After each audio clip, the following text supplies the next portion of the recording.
Hola! So, welcome to our first practice of conversation. The first one that I want us to focus on is a situation that you might find yourself if you are traveling and you go to a hotel. So, a good thing to know in Spanish is that hotel is almost the exact same word. It's hotel, it's written the same. We just don't pronounce the H because remember, the H is silent in Spanish. Some words that might be helpful to know, but you do not need to memorize, is gerente. Gerente means manager. So the first person in our conversation on the left-hand side is the gerente del hotel, the hotel manager. And then the second person talking is going to be me, Maya. And then the third person again is gerente del hotel. Okay, so I want you to look out for some things that we've already learned so far in the course, some things that might be new, and also see, oh, did we just learn how to conjugate this verb in our 20 most important verbs list? And let's figure that out together. So first I'm going to say it in Spanish slowly, then in Spanish fast, and then we're going to figure out what it's saying in English. Gerente del hotel. Hola, señor o señora. ¿Cómo se llama? Hola, soy Maya y tengo una reservación por 4 días. Gerente del hotel. Perfecto. Aquí está su llave. Okay, that might have actually been a little faster than I expected. So for this next one, I'll go a bit slower. Gerente del hotel. Hola, señor o señora. ¿Cómo se llama? Hola, soy Maya y tengo una reservación por 4 días. Gerente del hotel. Perfecto. Aquí está su llave. Okay, was that one a little slower and easier to understand? Great. So in English, what we're saying is hello. We already know that. We have hola down. But they're saying hello, sir or madam. Sir is señor. Remember, it has that N with the squiggly line, so it makes that nia sound. Señor. And then madam or miss, señora. Okay? If you are younger, a younger woman, you might also be called señorita. Okay? What is your name? We already learned this, and they're using the formal tense because they are talking to a client. ¿Cómo se llama? Okay? Now we have the next line, which is Hola, soy Maya. Remember, we're using ser in the first person present. I am Maya. And I have a reservation for 4 days. Y tengo. Ooh, we just learned this verb. It comes from the verb tener, to have. And to say I have, I say tengo. You might think, Maya, why didn't you put y yo tengo? Well, it's already conjugated for the I, yo pronoun. So I don't actually have to put y yo tengo because the person who's listening to me knows that I'm talking about myself.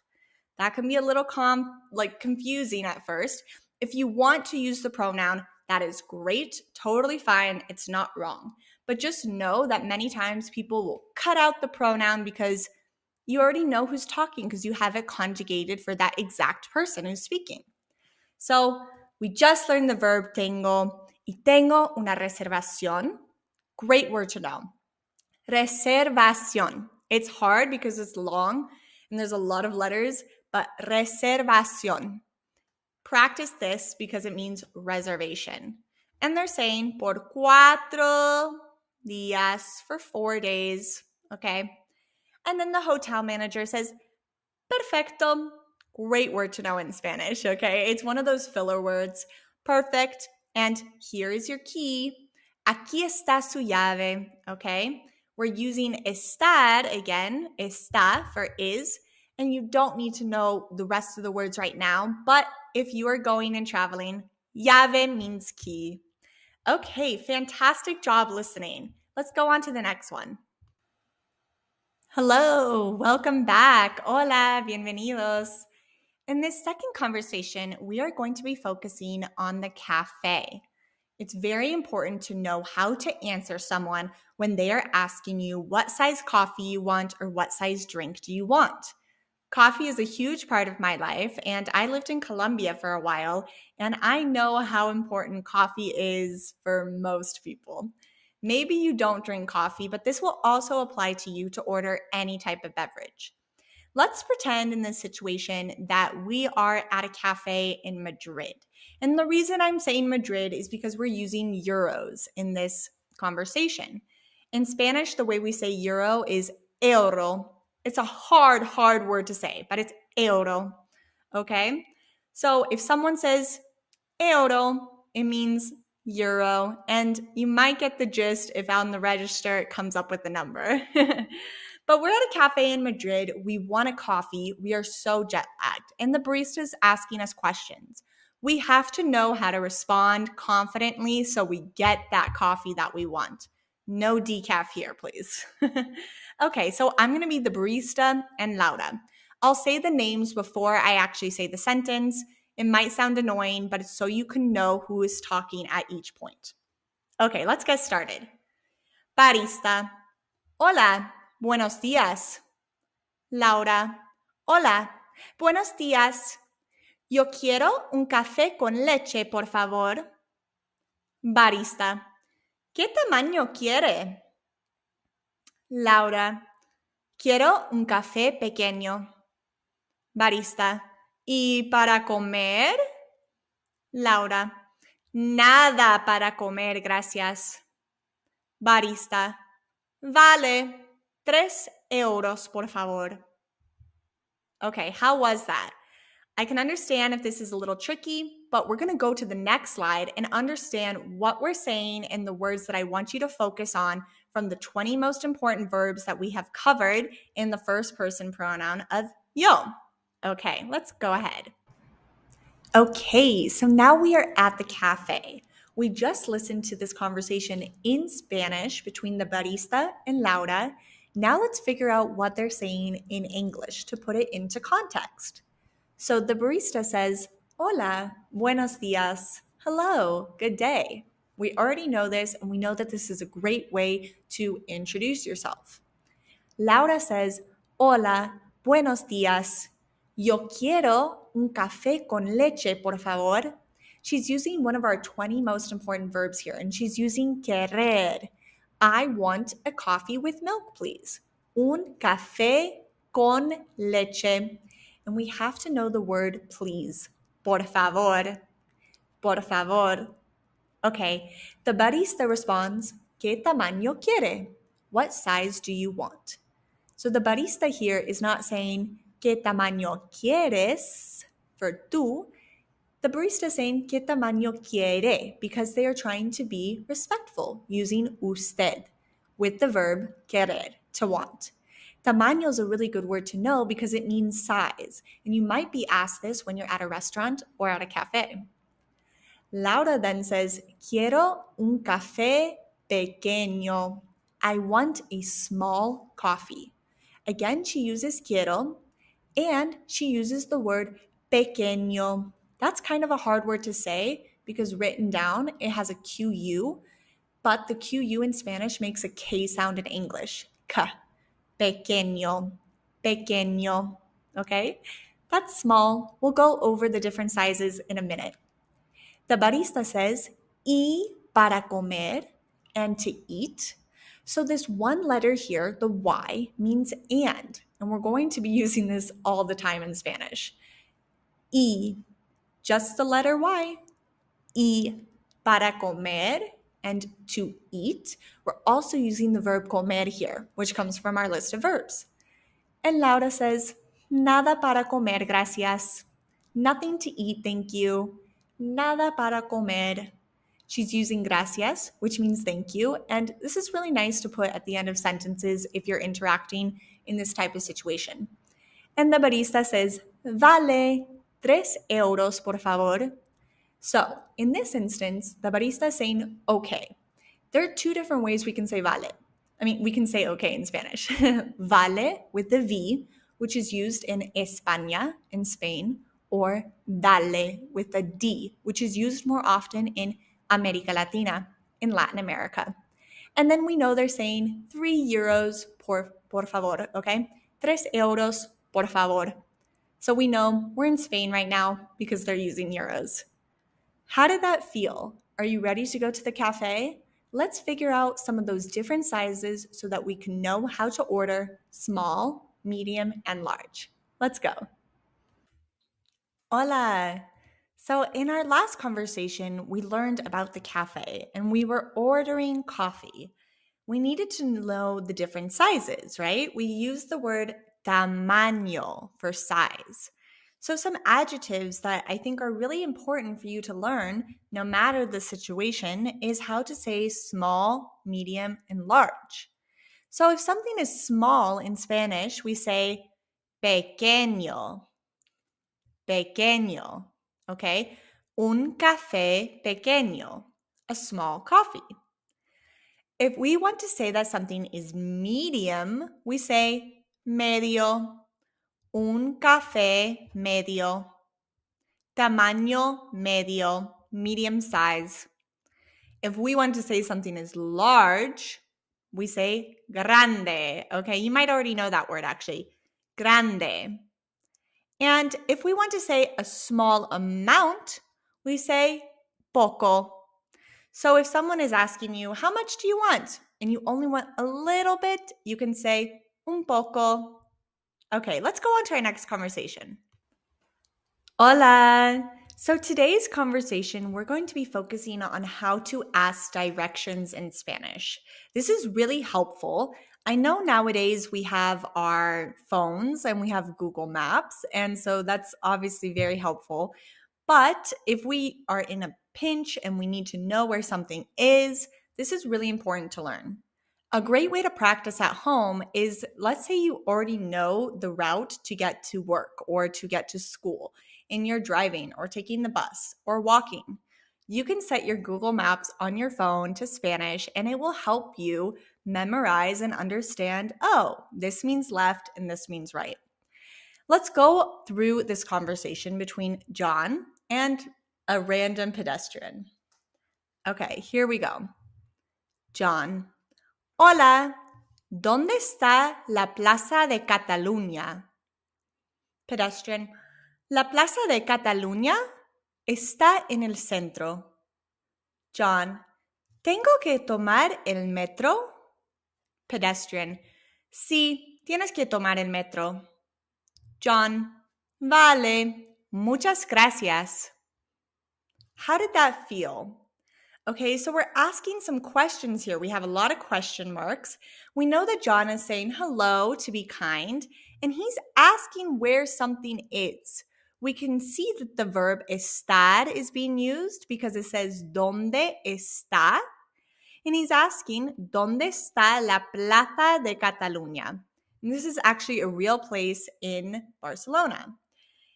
The pedestrian says La Plaza de Cataluña. He's also asking a question and he uses estar again. Remember, estar is used for locations.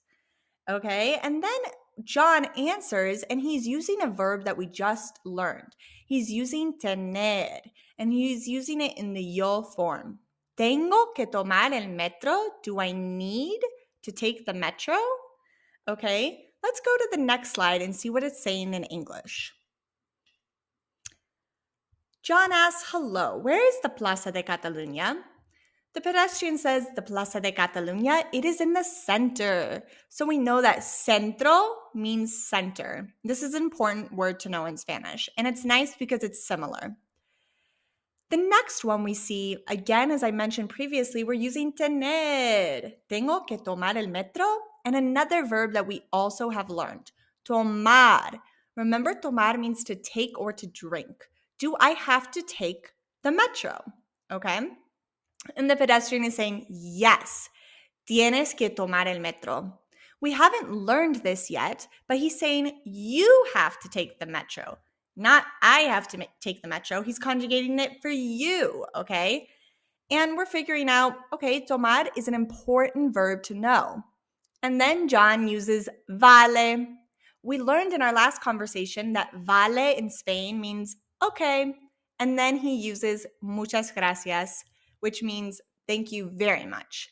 You can always say gracias or muchas gracias. Muchas gracias is, of course, a little more formal, and it's asking someone to be a little more appreciative.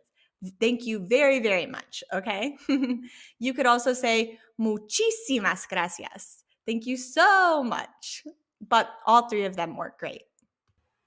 So to ask for directions, there are certain words that we will want to learn and certain words that we want to keep out for. We want to keep an eye on. So first, we have the word left on the left-hand side.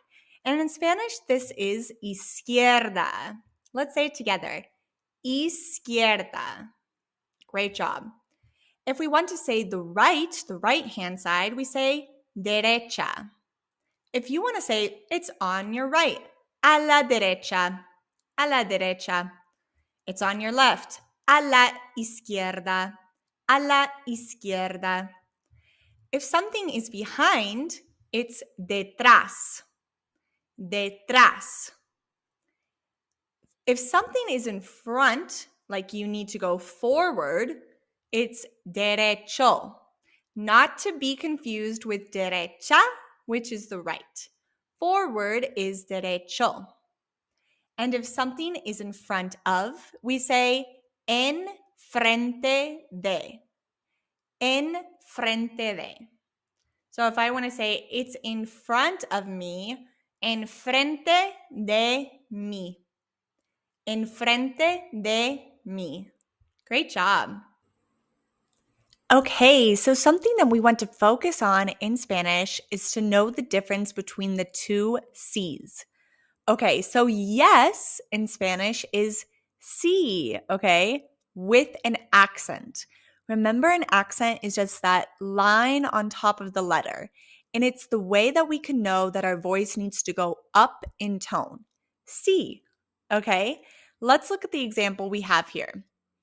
Sí, tienes que tomar el metro. Yes, you have to take the metro.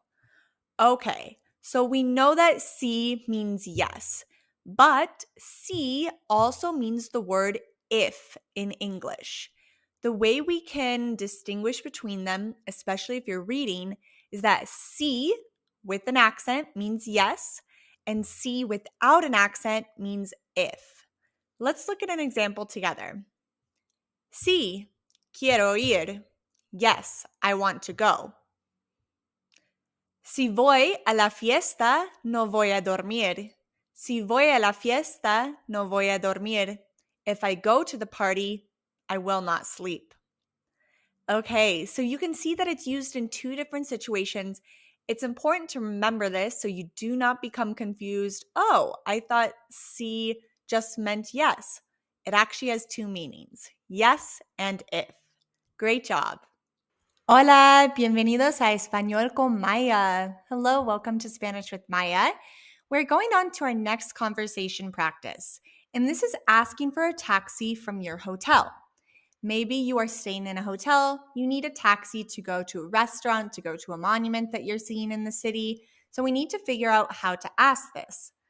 In this situation, we're using our actor, Juan, the man who is staying at the hotel. And then again, we have the hotel manager, the gerente del hotel.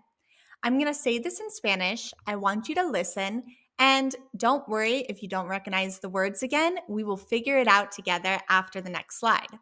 Okay, let's get started. So we have Juan. Necesito un taxi para ir al restaurante. Gerente del hotel. ¿A qué hora? Juan, en 10 minutos. Gerente del hotel. Vale, gracias. Okay, how did that feel? We know Juan is asking for a taxi, okay? The gerente asks him a question. Juan responds with something that looks like a time because minuto kind of looks like the word minute in English. And then the gerente del hotel also uses a word that we've been practicing, vale, okay, and then gracias. Let's figure out what he's saying in English. Vale, vamos a ver lo que dice en inglés. we're going to see what it says in English. Okay, so we have our asking for a taxi situation that we just listened to in Español. Juan says, necesito un taxi para ir al restaurante. I need a taxi to go to the restaurant. He is using the verb necesitar here, and he's using it for the I, for yo pronoun. Yo necesito un taxi. Okay? Para, to, go. He's also using the verb ir, to go. And then al restaurante, to the restaurant. Restaurante sounds quite similar to the word restaurant in English, so that's nice and easy. Then we have the gerente del hotel, the hotel manager. ¿A qué hora? At what time? Okay, so this is a good thing to know. If someone says ¿qué hora? Means what time, or ¿a qué hora? At what time? It's just like in English, they mean the same thing. And ¿qué? Means what, okay? Hora means hour or time. So, ¿a qué hora? Really important to know. Then Juan responds, en 10 minutos, in 10 minutes. Okay? En 10 minutos. Minutos also looks like the word minute a little bit. So that's nice too. Then finally, the hotel manager, the gerente del hotel, says, vale, gracias. Vale, gracias. Okay, thank you. Again, our polite way of saying thank you, gracias, is really great to know, and use it as much as possible because it makes people feel more comfortable in a conversation. And the hotel manager also says vale. Remember, vale means okay in España, in Spain. And most of America Latina, of Latin America, says dale. They almost sound the same, but dale is with the D and vale is with the V. You can use either one. Great job. Okay, we're in the taxi again because taxis are important when traveling. You could also apply this situation to an Uber, okay? The taxi driver is saying, ¿Dónde vas? He could also say, ¿Dónde va? If he's being more formal, it depends where he is.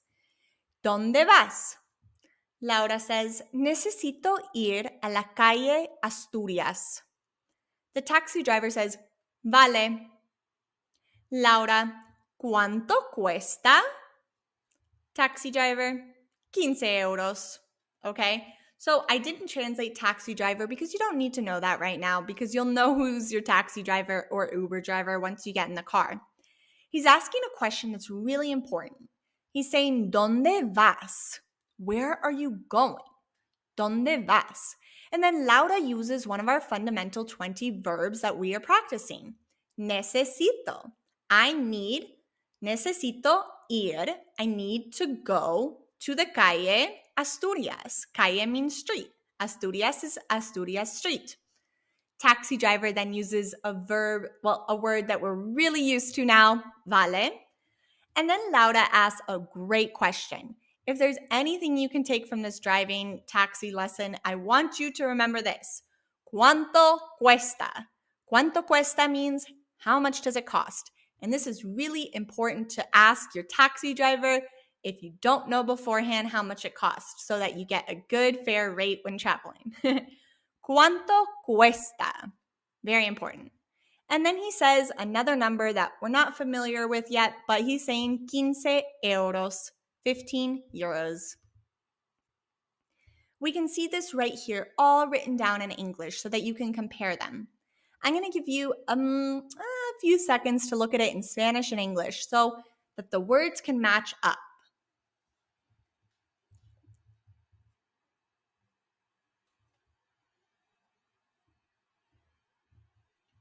Okay, is it starting to make more sense that necesito means I need, and ir is such an important word to say, to learn because you're saying to go, okay? And cuánto cuesta? How much does it cost? Fantastic job on our unit of conversation of in the taxi. You can apply this to many different situations, but especially when you're traveling, if you need a taxi, you need an Uber, and you need to know how much it costs and to tell them where you're going. Thanks so much y nos vemos pronto.